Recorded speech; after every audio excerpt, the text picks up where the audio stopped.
The final score, Wrexham 0, Tranmere Rovers 1. I'm Mark Griffiths from Wrexham AFC. And that was a rough week, wasn't it? Two home games, didn't score in either game. Last time that happened was April 2021. And yeah, it's a home defeat in a derby match. I've got to say that I thought we were playing well in the first half, to be honest, and we're a little unlucky. Well, we're unlucky. Second half, we didn't play well, and massive credit to Tranmere for that because they were very, very strong in defence. They were good on the break as well, but there were some really good individual performances by Tranmere.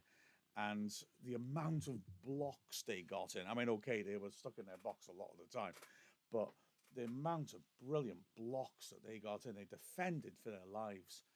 And they deserve a lot of credit for it, to be fair. Wrexham came into the game, of course, frustrated by Harrogate in midweek and got off on a front foot. It looked promising, but then on the 8th minute, we were caught out.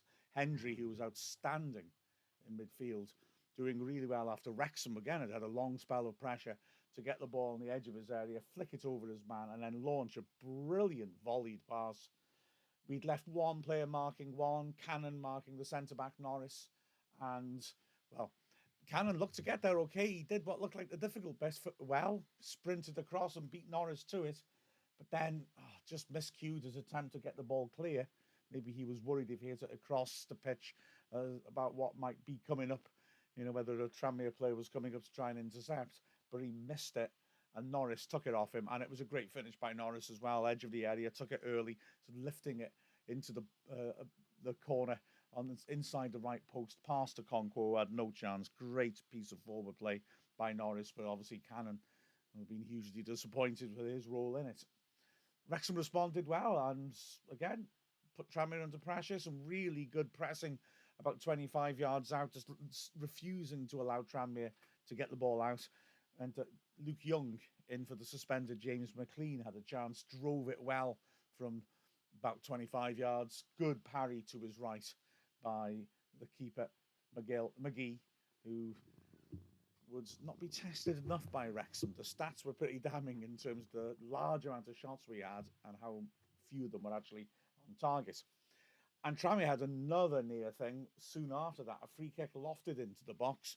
I think it actually came on the far post off Boyle, who, I would argue was being fouled. He was grabbed hold of, and because he was being grabbed hold of, the ball ricocheted off him. It looked to me off the point of his elbow from about 6 yards out. It would have been a bizarre own goal. Flew across a Conquo who couldn't stop it, but Cannon did brilliantly to lunge on the line and launch the ball clear. From then on, it really did become one way. Wrexham, around the quarter hour mark, started a spell of about 3 minutes of incessant pressure, but chances weren't falling Wrexham's way. Lots of crosses coming into the box, the area being defended superbly by the Tranmere side. The two central defenders, particularly Yarni and Turnbull, were superb in repelling absolutely everything. Finally, Wrexham made an opportunity. It was a scramble in the box. Cannon driving in a shot which hit O'Connell. It was on target, but I don't think it would have got past McGee. And when the ball came back out, Lee drilling in a shot from about 10 yards out, which was deflected behind. And from that corner, Young swept the ball in. O'Connor got up about 8 yards out, but didn't get the right amount of power or direction off it and head it straight to the keeper. Decent chance, that. Chances really few and far between. A couple of minutes before the break, Mullin doing well to feed out to the left-hand side. Lee ripping in a tempting ball. Fletcher lunging at the far post. Can't quite reach it. It's picked up on the right by Barnett. He sweeps it back in. Mullin does well to make a little bit of space for himself at the far post, but is unsighted and heads it just wide. Again, not many clear sights of goal. Cleworth feeds it up to Mullin. Mullin helps it on nicely to Fletcher, who drives in a shot. It takes a big deflection off Yarni and loops just over the bar. There'll be a similar instant in the second half, which will be the closest Wrexham get to a goal. And then in the first minute of added time, a clever header by Young down the right to Mullin. He popped it back to Young. and he drove in a powerful shot which took a deflection and went just over. Astoundingly, the referee gave a goal kick, didn't see the deflection. Second half, well, it was again Wrexham pushing forwards. Young standing the ball up, O'Connell nodding the ball into the box. This time Fletcher's close range shot getting blocked. But Tranmere had made a difference, a change, and it would be important. They went to three at the back, ex-Wrexham midfielder Brad Walker slotting in between the centre-backs from the first half. And we started to struggle against their new shape. It all got very scrappy, and in the 64th minute, Phil Parkinson thought he's going to have to press the button on the emergency switch.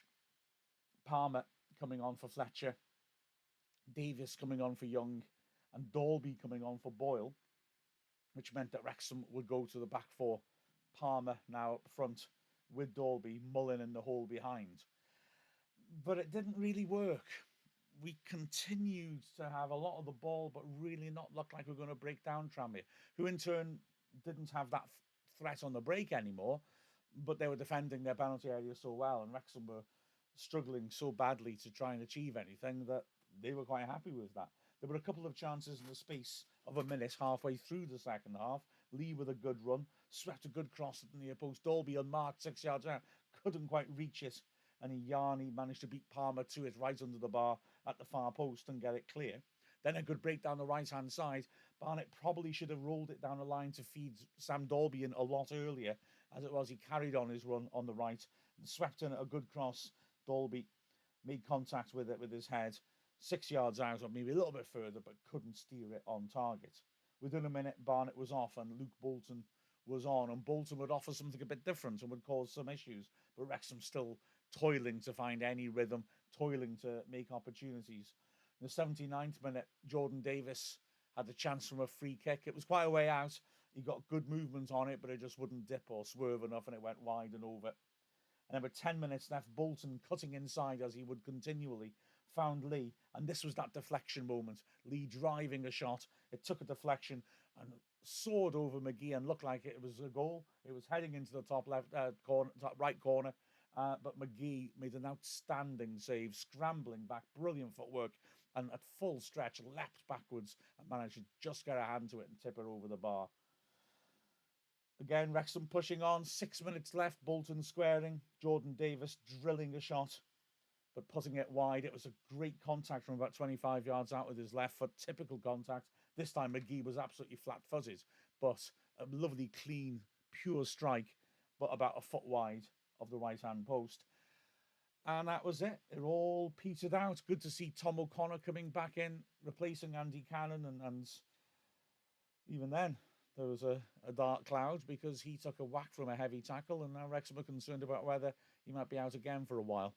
It was just, watching the Tranmere celebrations, wild celebrations, and quite rightly, that was a great result and a great performance by them. Just rubbed in how bad this week has been. But, we're still third, and we've got to remember that. It's frustrating. We played well in the first half as well. We were on top of Harrogate for both halves. We've just got to get that little bit of confidence going, perhaps, going forwards, that sense that something will turn up, that we will score at the racecourse. Just seems to be a little bit shaken. We need to re-establish that, and just seems to me like players just hesitating a little bit. That little lack of confidence and that little bit of hesitation is costing us. So we need to work, I think, on that. We've got a week to do so, and still in a strong position. So let's not press that panic button.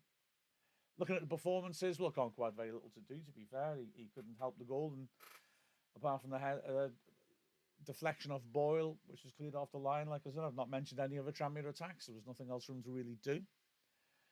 Cleworth had some good moments and tried to take the ball forwards, although Norris, I thought, actually did quite well against Cleworth when he was trying to challenge him. O'Connell in a second, probably just about man of the match, made the odd mistake here and there, but was, again, strong, dominant, and often tried to drive forwards from the centre himself. And on the right-hand side, I thought Boyle was unlucky. Obviously, it's tactical that you bring him off, but I thought he played very well, actually. He defended well. He was trying to, again, take the ball forwards. He's very direct when he carries the ball, and some nice passes with his left foot as well. And a little unlucky to be the one sacrificed. On the wings, well, I mean, Barnett looked dangerous and threatening, but as time wore on, again, he just wasn't really getting the right sort of balls into the box. And frustrating day for him. Mendy, I thought was decent. Again, was trying to make things happen. I think McLean linking with him was missed somewhat.